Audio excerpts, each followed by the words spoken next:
EVM खाली खत्म हो जानो तो मोदी जी रोड पर आ जाएंगे। खरीद लिया क्या? जज खरीदा नहीं जाता है, लेकिन समय समय पे जज की जब सरकार की इच्छा शक्ति देखता है। दिखाया गया मोदी के माध्यम से कि अपने नौकरी भरोसे ना रहिए, ला दिया गया नौकरी वोकरी चक्कर में ना रहे। नौकरी क्या होती है सब भूलना पड़ेगा लोगों को। मोदी जी आएंगे। पप्पू यादव वाले नहीं यादव कौन है? कांग्रेस भाई राहुल गांधी। यादव थोड़े। अरे यादव 12 बजे बाद बुद्धि आती है यादव की। राज्यों का परिणाम आया, 3 राज्य कांग्रेस हार गई। हम आम लोगों के बीच है, जानने की कोशिश करेंगे कि जो कांग्रेस वाले बोलते थे कि सेमीफाइनल है, फाइनल हम जीतेंगे, सेमीफाइनल हार गए हैं चाचा कांग्रेस वाले, क्या कहेंगे? ये तो मैंने आपके चैनल के माध्यम से 2 तारीख को कहा था जी कि ये लोग इतना ओवर कॉन्फिडेंस हैं, ये सिर्फ उनके ओवर कॉन्फिडेंस का नतीजा है, कांग्रेस वालों के। कांग्रेस वालों क्या का। 24 में मोदी जी आ रहे हैं फिर से? नहीं, अब 24 अभी दूर है, 24 जब आएगी तब की तब रहेगी। लेकिन जितने राजनीतिक दल हैं सब कोशिश करेंगे, चुनाव लड़ेंगे, ऐसा तो है नहीं। इंडिया गठबंधन तो लग रहा था टूट गई है, लेकिन आज अखिलेश यादव का बयान आया कि हम एक हैं। नहीं, देखिए एक होना भी चाहिए भाई। भारतीय जनता पार्टी को बड़ी ताकतवर पार्टी है, देश के अंदर नंबर 1 की पार्टी है। भारतीय जनता पार्टी आज देश के अंदर नंबर 1 की पार्टी है। उनमें साम दाम दंड भेद सब कुछ है, ऐसी उनके पास कोई चीज़ नहीं है जो उनके पास ना हो। तो अब इतनी बड़ी पार्टी से टक्कर लेने के लिए तो फिर आपको एकता बनानी होगी। अगर आप एकता नहीं बनाएंगे तो कोई बहुत बड़ी बात नहीं है कि 2024 का 29 और उसके बाद 35 और 36 और 40 और 50 कोई बहुत जरूरी। जब तक मोदी जी जिंदा रहेंगे तब तक प्रधानमंत्री रहेंगे। मोदी जी ने ताकतवर नेता हैं भाई। इस ताकत मैंने अभी क्या आपके चैनल पे कहा, मोदी जी क्या भारतीय जनता पार्टी देश की आज की तारीख में नंबर 1 की पार्टी है। भाजपा से बड़ी कोई पार्टी नहीं। विपक्ष के पास कोई चेहरा नहीं है फिर? नहीं, चेहरे तो बहुत से हैं। चेहरे क्या चेहरा है? कौन चेहरा है? भाई बंगाल में ममता बनर्जी का चेहरा है, बिहार में नीतीश जी का चेहरा है, उत्तर प्रदेश में मतलब जो है अखिलेश जी का चेहरा। तो ऐसा नहीं चेहरे। इंडिया गठबंधन खुलकर काहे नहीं चेहरा दे रहा है? फिर भाई अभी कौन, इन्होंने अभी 3 राज्यों में कौन से मुख्यमंत्री चेहरा दे दिए थे? अभी 3 राज्यों में भारतीय चुनाव जीती है, कितने मुख्यमंत्री चेहरे दिए थे पता है आपको? एक कभी नहीं दिए थे। तो ये ज़रूरी नहीं होता है। और भारतीय जनता पार्टी में प्रधानमंत्री पद के लिए एक अकेले मोदी जी के अलावा कोई दूसरा चेहरा नहीं है, समझ रहे हैं? एक अकेला शेर है भाई आज तो आप उनको शेर नहीं, बबर शेर, सारे दुनिया के शेर कहो जो कहो कम है। क्योंकि जब मरती है तो बहुत आवाज़ जाती बचती है। पुरानी कहावत है, जब मरती है तो बचती है। आज भारतीय जनता पार्टी का देश के अंदर बोलबाला है, समझ रहे हैं? राहुल गांधी मोहब्बत की दुकान खोल रहे थे, जनता ने मोहब्बत की दुकान को बंद कर दिया है, क्या कहेंगे? राहुल गांधी जो भी ये मोहब्बत की दुकान दिखा रहे थे वो केवल दिखावटी रहा है। उन्होंने कभी भी पब्लिक में जाके जिस तरीके से जो चीज़ें करनी चाहिए, कौन सी दूसरी संप्रदाय के लोगों की ठेस पहुंचाती वो भी तो उन्होंने समझना चाहिए ना। स्टालिन क्या बोल रहे थे आपको? तो दोनों स्टालिन की खुद की पार्टी है, कांग्रेस दूसरी तो पार्टी उनके है। इंडिया के गठबंधन के साथी लोग वैसे बात करिए तो संजय निषाद भी तो बोलते हैं भगवान राम के बारे में। संजय निषाद बोलते हैं, लेकिन संजय निषाद के साथ में मोदी इतने बड़े चेहरे भी तो हैं ना, जो कि मोदी जी हैं तो हिंदू उनका ठीक है भैया, ये क्या बात हुई? इसलिए ना देखिए, एक चीज़ आप ब्रांड नेम बनाना पड़ेगा। इंदिरा गांधी जब थी, सुन तो लीजिए, यही बात थी इंदिरा गांधी का 1975 की।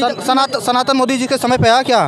सनातन बहुत पहले से है। तो मोदी जी के आने से कैसे कोई विरोध करेगा? कैसे ठीक? इतिहास में बहुत सारी चीज़ें आती हैं जाती हैं, समय समय पे उसको ऊपर लाने वाले की ज़रूरत पड़ती है। आज मोदी जी हैं जो कि सनातन धर्म को सबसे टॉप पे कर के रखे हुए हैं और जनता उनके ऊपर विश्वास करती है। सबसे बड़ी चीज़ होती है कि क्रेडिबिलिटी। राहुल गांधी हिंदू नहीं है फिर क्या?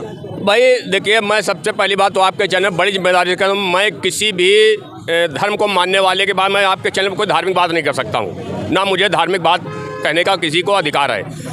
मैं जहाँ तक सियासत की बात है, मैं ये जानता हूँ कि राहुल गांधी एक सनातन धर्म को मानने वाले इंसान हैं, मैं इतना जानता हूँ। कह रहे हैं सनातन धर्म को मानने वाले, आप स्टालिन पे चले गए। हाँ, तो सनातन धर्म को मानना और सनातन धर्म को आगे ले जाना, उनकी रक्षा करना, दोनों में अंतर है। हम घर में बैठ के पूजा कर लेते हैं या तो वो नमाज़ पढ़ लेते हैं, वो उनका अलग अलग काम है। लेकिन अगर कोई हमारे पूजा पाठ पे पद्धति पे अगर प्रश्न चिन्ह उठाता है तो उस पर हमको कम से कम अपने लोगों को समझाना जरूर पड़ेगा। कांग्रेस तो बोलती है कि राम मंदिर का ताला हमने खुलवाया था। आप कह रहे हैं कि कांग्रेस के नेता राहुल गांधी खुद को सनातन धर्म के से जोड़ते ही नहीं अपने आप को। देखिए, आज की परिस्थिति क्या है? आज की परिस्थिति ये है कि राम मंदिर का जो मुद्दा है वो भाजपा सरकार में आई और आज राम मंदिर, भव्य राम मंदिर बन के तैयार हो गया है। 22 जनवरी को श्री राम जन्मभूमि प्राण प्रतिष्ठा होना भी है। तो क्रेडिबिलिटी जो जनता है, बहुत सारी चीज़ें जो नए वोटर्स हैं, जब मोदी जी का उदय हुआ है लास्ट 20 ईयर्स में, उसमें जो सारी चीज़ें उन्होंने आँख के सामने देखा, वो किताबों की चीज़ों को भूल जाते हैं। या तो जो चीज़ें हैं, या तो कोई गार्जियन उनको समझाए, तो गार्जियन 1 से 2 लोगों को समझा सकता है, 10 लोगों को नहीं समझा सकता। क्या कहेंगे आप? क्या देखिए, जो भैया बात कह रहे हैं कि आज भव्य राम मंदिर बन रहा है, तो मैं नहीं कहना चाहता था आपके चैनल पे, लेकिन जब भैया ने कहा तो फिर काउंटर कहीं ना कहीं से कुछ होना पड़ता है। ये मोदी जी की देन नहीं है जो भव्य मंदिर बन रहा है, समझ रहे हैं। ये मोदी जी की और भारतीय जनता पार्टी की देन है जो अयोध्या में भव्य से भव्य राम मंदिर बन रहा है, समझ रहे हैं। वो माननीय न्यायालय ने फैसला दिया, माननीय सुप्रीम कोर्ट ने फैसला दिया, समझ रहे हैं। और कहीं पर भी सुप्रीम कोर्ट ये नहीं कहा था कि वहाँ पर पहले से मंदिर को गिरा करके मस्जिद बनाई गई थी। अब मैं बता तो कह रहे हैं मोदी जी की देन नहीं है।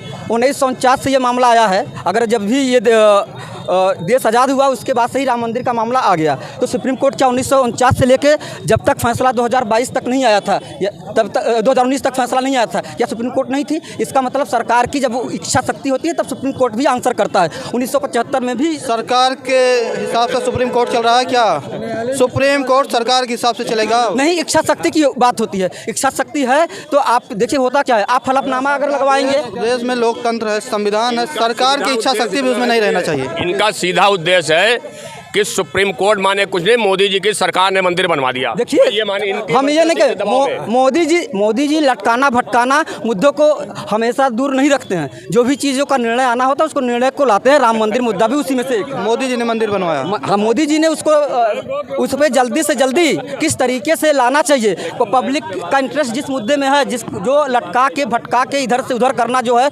75 साल से लोग उस चीज़ को नहीं ला रहे थे, उसको उन्होंने पटल पे लाया। जज को खरीद लिया क्या? जज खरीदा नहीं जाता, लेकिन समय समय पे जज की जब सरकार की इच्छा शक्ति देखता है, तब भी 1975 में इमरजेंसी जब लगी थी तब भी जज था, तब जज वही इंदिरा गांधी के पक्ष में निर्णय देता था। 3 राज्य का चुनाव कांग्रेस हारी हुई है, मोदी लहर फिर से आ गई है। क्या 24 में मोदी जी आ रहे हैं? मोदी नहीं, 24 में नहीं आ रहे, जनता ने तो अपना दे दिया, जना दिया। कुछ नहीं दिया। ईवीएम खाली खत्म हो जानो तो मोदी जी रोड पर आ जाएंगे। जब आप लोग जीतते हैं, कांग्रेस जीतती है तो ईवीएम ठीक हो जाता है, और जब भाजपा जीतती है तो ईवीएम गड़बड़ हो जाता है। ईवीएम का केवल गड़बड़ी है। ईवीएम में गड़बड़ी है। हाँ, कांग्रेस वाले काहे नहीं विपक्ष वाले आवाज़ उठा रहे हैं ईवीएम बंद? उठा ही रहे हैं, उठा रहे हैं। अब 24 में मोदी जी नहीं आएंगे। मोदी जी का कोनो नामो निशान नहीं रहेगा। अच्छा ये बताइए, अभी जस्ट जब पंजाब में उन्होंने चुनाव जीता, हिमाचल में चुनाव जीता, कर्नाटक में चुनाव जीता, दिल्ली में अरविंद केजरीवाल ने चुनाव जीता, तब ईवीएम पे प्रश्न चिन्ह क्यों नहीं उठाते हैं ये लोग? बात तुम्हें कह रहा हूँ ना, तो उनको तो उसी समय उठाना चाहिए। जब हम जीतते हैं चुनाव तब लोकतंत्र की जीत होती है, तब जनता की जीत होती है, और जब भाजपा जीतती है ईवीएम में आपको कमी दिखने लगती है। इसका मतलब आप जो जनता है, जनता के जनादेश पे आप प्रश्न चिन्ह उठा रहे हैं, ईवीएम पे नहीं उठा रहे हैं। क्या कह रहे हैं आप चाचा? ऐसा है कि जब इंग्लैंड ने, अमेरिका ने, आज जापान ने आदेश किया था ईवीएम रोका जा सकता है, आपका मोबाइल का रिकॉर्डिंग हो जाएगा हमारे पास। हाँ, तो इसलिए एक केवल फर्जी मोदी जी का दिन है, ये फर्जीगिरी किया है, ईवीएम को कंट्रोल करके और चुनाव जीता है। 3 राज्य कांग्रेस हार गई है, एक राज्य में कांग्रेस को ठीक ठाक वोट मिला है, सरकार बनाई हुई है। क्या कहेंगे? मोदी जी आ रहे हैं 24 में, सेमीफाइनल जीत गई है, फाइनल जीतेगी भाजपा की नहीं? भाजपा तो फाइनल है ही है। वो मोदी जी आएंगे? वो तो आना, उनको 50 तक भूल जाइए, वो कोई आएगा नहीं टक्कर। मोदी जी 50 तक आएंगे? हाँ, वो सब गलत फहमी आदमी बोल रहा दीजिए। मगर जो टॉप का लीडर है अपने प्रधानमंत्री जी से अभी तक कोई लीडर आया ही नहीं। क्या किया है मोदी जी? मोदी जी ने जो कर लिया पब्लिक देख ही रही है, आप देख ही रहे काम। 1-2 काम बताइए, 4-5 काम बताइए। अरे 50 काम होगा, वो क्या क्या काम बताए? बेरोजगारी हो गई, हर चीज़। 2 काम बताइए, बहुत काम होगा, बताइए। 2 चाचा जी को मालूम ही नहीं 2 काम बताइए, आप बताइए। युवाओं को सबको रास्ता दिखाया है कि अपने नौकरी भरोसे ना रहिए, काम करिए। क्या कह रहे हैं? युवाओं को नए नए रास्ते दिखाए जा रहे हैं। जो युवाओं पढ़ाई करते हैं, सिर्फ नौकरी तक पढ़ाई करते हैं, उनको रास्ते दिखाए गए मोदी के माध्यम से कि अपना रोजगार अपना करना है, अपना खुद का व्यवसाय करिए, अपना तरक्की करिए, वो करिए, है ना। अब कब युवा क्या चाहते हैं कि नौकरी, मोदी जी प्रेशर, योगी जी प्रेशर, नौकरी जितनी क्षमता उतनी तो दी जाती है, दे रहे हैं नौकरी, उतनी क्षमता है। भूख है, पूरा भूख। हाउस 60 में कोई रिटायर होगा, वैकेंसी लिख लेगी तब दी जाएगी। वैसे तो रास्ता दिखा दिया गया, नौकरी चक्कर में आ रहा है। लगातार देखा जाए तो वैकेंसियां नहीं आ रही है, छात्र आंदोलन कर रहे हैं, नहीं आएगी मोदी? आनी नहीं, 50 तक रॉबर्ट आ जाएंगे, वो भी जो बच्ची कुछ वो भी चलेगी। मोदी जी के सरकार में नौकरी की वैकेंसी नहीं है? नहीं, नौकरी क्या होती है सब भूलना पड़ेगा लोगों को। मोदी जी आएंगे? नौकरी है ही नहीं और मोदी जी आएंगे, फिर भी आएंगे। हाँ, बात कर रहे हैं।